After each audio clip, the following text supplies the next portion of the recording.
Hello friends, welcome back to my channel Sneha சமையல். எல்லோரும் எப்படி இருக்கீங்க? இன்றைக்கி நம்ம சேனலில் ஆடோட குடல் கிரேவி தாங்க எப்படி பண்ணுறதுன்னு பார்க்க போகிறோம். அதுக்கு நான் ஒரு செட்டு குடல் வாங்கி வச்சுருக்கேன். இந்த குடலை ஃபஸ்ட்டு நம்ம 5 தடவை நல்லா வாஷ் பண்ணிக்கணும் பச்சை தண்ணியில். அதுக்கப்புறமா கொஞ்சம் தண்ணியை பாயில் பண்ணிவிட்டு கல்லுப்பும் மஞ்சத்தூளும் போட்டு இந்த குடலை அதில் போட்டு 5 மினிட்ஸ் கொதிக்க வைங்க. அதுக்கப்புறம் ஃபில்டர் பண்ணிவிட்டு திரும்பவும் ஒரு தடவை நல்ல தண்ணியில் வாஷ் பண்ணி எடுத்து வச்சுக்கோங்க.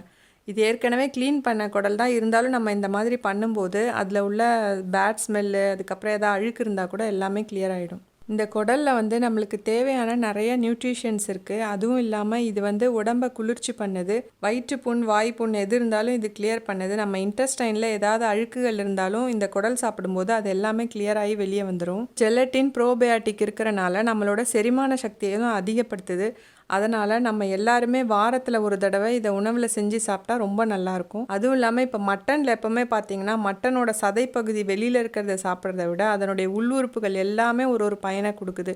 ஸோ கண்டிப்பாக நீங்கள் இந்த குடல் கறியை செஞ்சு சாப்பிடுங்க. நம்ம குடல் கிரேவி எப்படி செய்யுதுன்னு பார்த்துடலாம். தேவையான அளவு எண்ணெய் ஊற்றிக்கலாம்.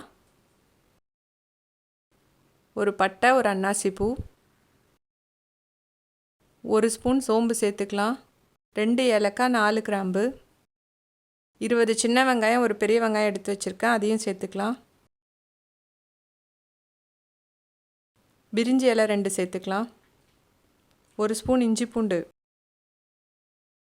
2 தக்காளி நறுக்கி வச்சுருக்கேன், அதையும் இப்போ சேர்த்துக்கலாம். எல்லாம் சேர்த்து நல்லா வதக்கிக்கோங்க. இப்போ தக்காளி கொஞ்சம் வதங்கிடுச்சு. இப்போ தேவையான அளவு கருவேப்பிலை சேர்த்துக்கலாம். 1/2 ஸ்பூன் மஞ்சள் தூள், 1 ஸ்பூன் தனி மிளகாத்தூள், 1 ஸ்பூன் தனியாத்தூள், 1 ஸ்பூன் காஷ்மீரி சில்லி தூள், இது கலருக்காக சேர்க்குறேன். 1/2 ஸ்பூன் மிளகுத்தூள்,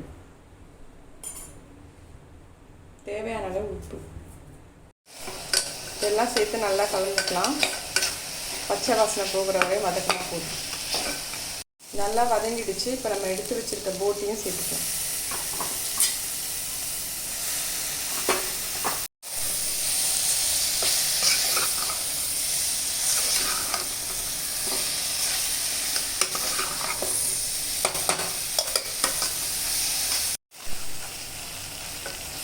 காரம் மட்டும் உங்களுக்கு தகுந்த மாதிரி சேர்த்துக்கோங்க, அட்ஜஸ்ட் பண்ணி.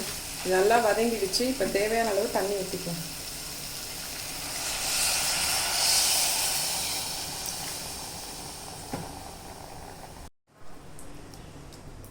இப்போ இதை குக்கரை மூடி வச்சுட்டு ஒரு 10 விசில் வச்சிடலாம். 10 விசில் வந்துடுச்சு. இப்போ ஓப்பன் பண்ணி பார்த்துடலாம்.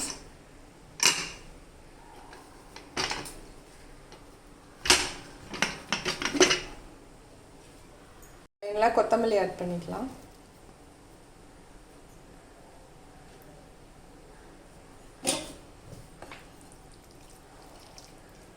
பாருங்க, நல்லா வெந்திருக்கு. நம்மளுடைய சுவையான சூப்பரான ஆட்டு குடல் கிரேவி ரெடி ஆயிடுச்சு.